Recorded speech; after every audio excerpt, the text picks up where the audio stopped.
राधे राधे राधे राधे राधे राधे राधे जय जय श्री राधे, जय जय श्री राधे। राधे राधे राधे राधे राधे প্রভুজিরা মাতাজিরা राधे राधे राधे সবাইকে আরেকবার রাধে রাধে বলি। राधे राधे राधे राधे राधे राधे राधे আমরা যখন বৈষ্ণব কীর্তন শুনি, যেরকম রাধা কৃষ্ণ প্রাণ মোর যুগল কিশোর, জন্মে মরণে গতি আন নাহি মোর, কিংবা গৌরাঙ্গ বলিতে হবে পুলক শরীর, হরি হরি বলিতে নয়নে ববে নীর। এই গানগুলো শুনলেই নরোত্তম দাস ঠাকুরের কথা মনে পড়ে যায়। ভীষণ সুন্দর সুন্দর ভজন তিনি লিখে গেছেন। এই কীর্তন ভজনগুলো শুনলে গায়ে কাটা দেয়, মন কোথায় চলে যায়। এই নরোত্তম দাস ঠাকুরের জন্ম খেতুরি গ্রাম, বাংলাদেশের রাজশাহী জেলায়। তার বাবা ছিলেন জমিদার রাজা, নাম ছিল কৃষ্ণ নন্দ দত্ত।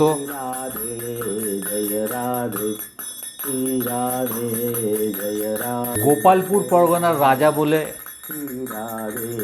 খ্যাতি ছিল। নরোত্তম দাস ঠাকুর বিরাট বড় লোক বাড়িতে জন্মগ্রহণ করেছিলেন। অত ঐশ্বর্যের মধ্যে জন্মগ্রহণ করার পরও তার মন কিন্তু কৃষ্ণ প্রেমেই হাগুডুবু খেত। বেশ কয়েকবার ঘর ছেড়ে পালাবার চেষ্টা করে আর তাকে আটকে রাখা হয়, কিন্তু একবার পালিয়েই গেলেন।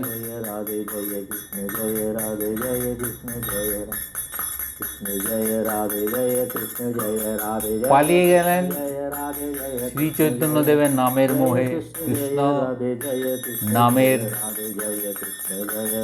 প্রেমে পড়ে তিনি গিয়ে বৃন্দাবনে উপস্থিত হলেন।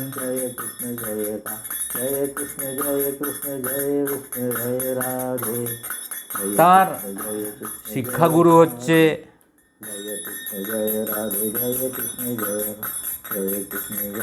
শ্রী লোকনাথ গোস্বামী, আর দীক্ষাগুরু হচ্ছে জীব গোস্বামী।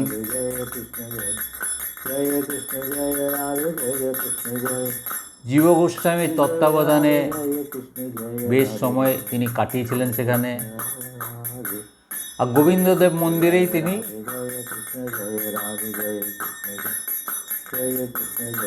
বেশি সময় কাটাতেন। এবারে বৃন্দাবনে থাকাকালীন যেখানে যেখানে রাধাকৃষ্ণ লীলাস্থলগুলো, সেগুলো সব তিনি ভ্রমণ করেন।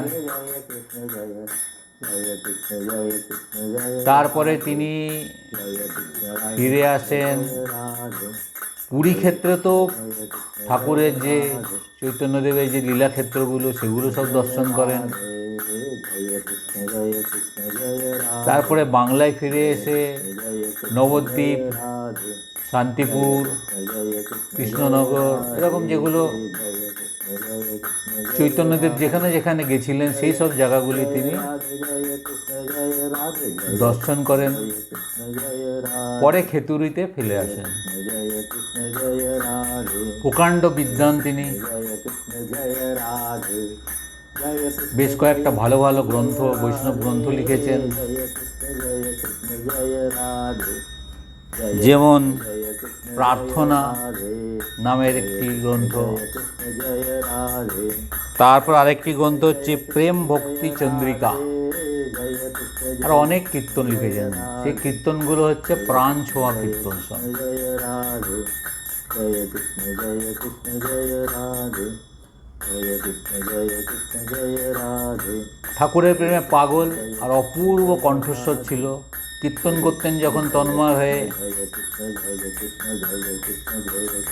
সব কিছু ভুলে যেতেন। তো তিনি খেতুরোতে একটি মহোৎসব আয়োজন করেছিলেন।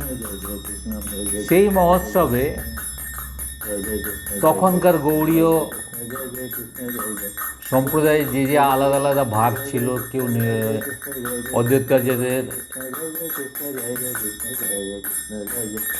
অনুসরণকারী, কেউ নিত্যানন্দ মহাপ্রভু, এরকম যে যে ভাগ্য ছিল সবাইকে সেখানে ডাকা হয়েছিল। আর সবচেয়ে বড় কথা, সেই মহোৎসবে নিত্যানন্দের সহধর্মিণী জাহ্নবী মাতা এসেছিলেন খর্দা থেকে। 3 দিন ধরে এই মহোৎসব সেখানে চলেছিল। খেতুরি মহোৎসব নামে এই মহোৎসবটি বিখ্যাত। আর এই মহোৎসবের পর থেকে গুরু পূর্ণিমা, যে চৈতন্যদেবের জন্মদিন হিসাবে পালন করা হয়, সেটাও আরম্ভ হয়েছিল। আর যেহেতু জাহ্নবী দেবীকে সবাই বিরাট সম্মান শ্রদ্ধা করতেন, তো তাঁর চেষ্টায়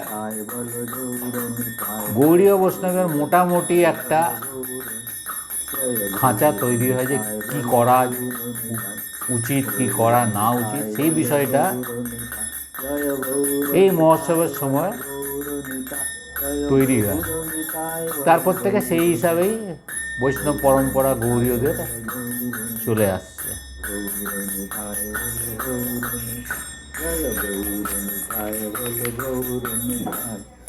নরোত্তম দাস ঠাকুর গৌড়ী বৈষ্ণবদের প্রতি তাঁর অবদান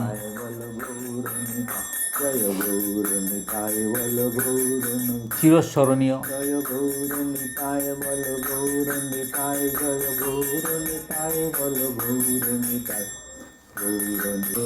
আর ঠাকুরের নাম, কৃষ্ণর নাম, রাধার নাম, জাহ্নবী মাতার নাম, এই নাম যখন মনে পড়ছে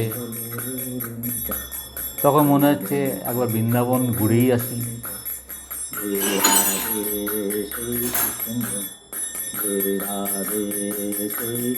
চলো যাই মধুর বৃন্দাবন, পাবে সে তা 7 রাজার ধন। এমন স্থানে ভুবনে নাই, সেথায় রাধা কৃষ্ণের ঠাই। কোথায় এমন নীল যমুনা, কেলি করে গোপী জনা। রাধিকা যায় জল ভরিতে, শ্যামের বাঁশি বাজে রাতে। এমন সবুজ গাছ গাছালি, ফলে ফুলে সাজায় ডালি। রাস রচে মধুর বনে, শ্রী রাধা নাচে কৃষ্ণ সনে।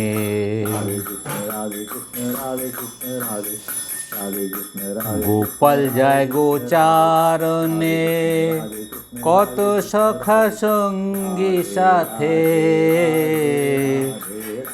ধন্য রে ভাই ব্রজের ভুলি, কৃষ্ণ পদের আশ্রা পেলি।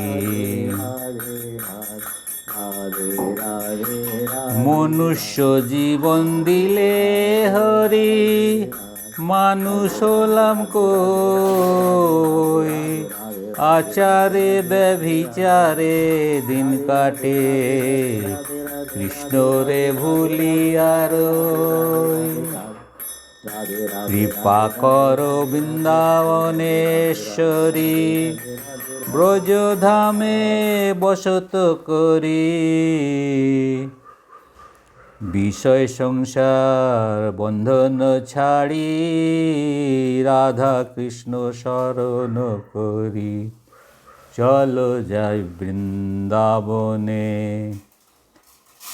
চলো যাই বৃন্দাবনে চলো যাই বৃন্দাবনে। মাতাজিরা প্রভুজিরা,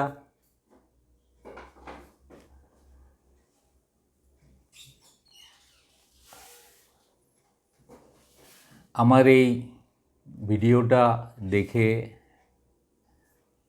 দেখবেন, আপনাদের যারা বন্ধুবান্ধব আছে তাদেরও বলবেন দেখতে, হরিভক্তদের বলবেন। এই এপিসোডটা হলো ভগবত চরণে মণিমালা 10।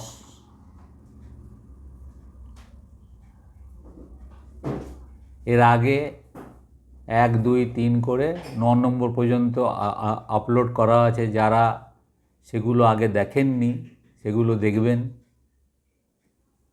ঠাকুরের নাম ভালো লাগবেই, এই আশায় রইলাম। জয় জয় শ্রী রাধে, জয় জয় শ্রী রাধে, জয় জয় শ্রী রাধে।